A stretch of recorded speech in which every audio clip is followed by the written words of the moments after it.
গণেশ চতুর্থী, মুম্বাইয়ে বিরাট উৎসব সামনে। এই যে গণেশ চতুর্থীতে আমরা গণেশের পূজা করছি।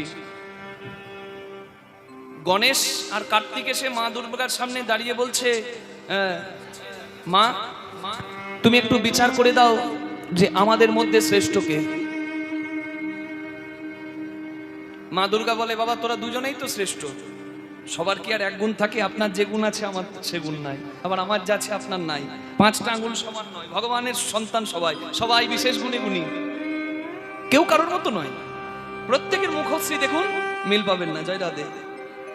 কে বানালো এমন ঘর? ধন্য কারিগর, কারিগরের বলিহারি, সেই মিস্ত্রির কোথায় ঘর। কি অদ্ভুত শিল্পী, তার থেকে নিখুঁত কারিগর কেউ আছে? যত রকম জীব তার তত রকম চেহারা। কত রূপে রূপদান করেছে আমার সৃষ্টিকর্তা। যে এত রূপ ঢালতে পারে জীবের মধ্যে, না জানি সে কত রূপে রূপবান। কার্তিক বলছে, মা তুমি যা বলবে তাই করে দেবো, তাড়াতাড়ি বলো। আমি যে তোমার বীর পুত্র, ধনুর্ধারী, আমি যে দেব সেনাপতি কার্তিক, প্রমাণ করে দেবো আমি শ্রেষ্ঠ।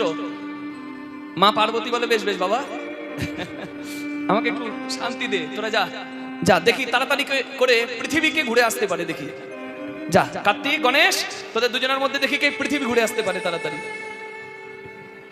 বলা মাত্র কার্তিক ময়ূরের পিঠে চড়ে পৃথিবী ঘুরতে চলে গেল। তার অর্ধেক ঘোরা হয়ে গেছে, এত তার গতি। আর গণেশ কোথাও গেল না। মা দুর্গার সামনে হাত জোর করে মা দুর্গার চারিদিকটা ঘুরে এসে মা দুর্গাকে একটা প্রণাম করে দাঁড়িয়ে আছে, চোখের জল ফেলছে। মা বলছে, বাবা তুই গেলি না যে? বলে, মা তুমি বললে পৃথিবী ঘুরে আসতে, তুমিই তো আমার পৃথিবী মা, তাই তো আমি তোমার চারিদিকে। এই হলো সন্তান। যে মা বাবার দুঃখ দূর করতে পারে সেই তো উত্তম সন্তান।